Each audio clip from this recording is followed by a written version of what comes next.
Kwa kaya, leo tarehe 28, kesho tarehe 29 ndio siku ya uchaguzi na kupiga kura. Naomba nikuulize swali bila samahani, kwa maana sina mashaka juu ya maswali yako, maana mara nyingi maswali yako huwa funzo kwa ajili ya watu wengine. Karibu.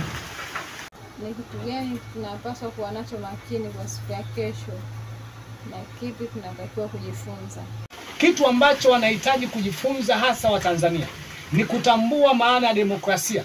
Demokrasia ni haki na uhuru wa kuchagua katika kile ambacho unachokikusudia, hasa katika nafasi ya kiuongozi au nafasi yoyote ile kwa yule ambaye wewe umemlizia.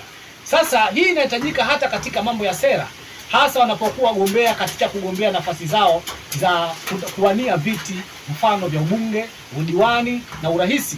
Kwa hiyo unakuta baadhi ya kiongozi anatoka hadharani anakwenda kuleta vitu vinavyoleta urasimu, vinavyoleta umimi, ambavyo havileti sera ya pamoja. Sera ya pamoja ya taifa letu ni kutetea amani. Sera ya pamoja ya taifa letu ni kueleza kile unachoenda kukileta kwa jamii. Na ndiyo maana baadhi ya viongozi wapinzani ambao wamesimama katika nafasi ya kwenda kugombea hawaji na sera ya demokrasia, bali wanakuja na sera ya urasimu, kwamba kwa sababu ya madhaifu fulani hao hawafai na wala sio viongozi, ndio wanachangia umaskini na wanadorora kwa uchumi na elimu na afya. Lakini si vitu ambavyo vinahitaji mgombea kwenda kusimama kwa kuwapelekea watu sera ya kidemokrasia.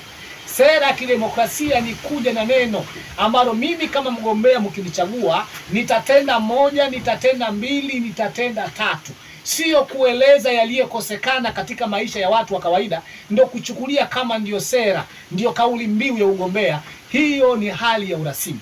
Hivyo kitu ambacho Watanzania wanahitaji kujifunza kwa pamoja ni kutambua sera za kidemokrasia na kutambua sera zenye asili za urasimu.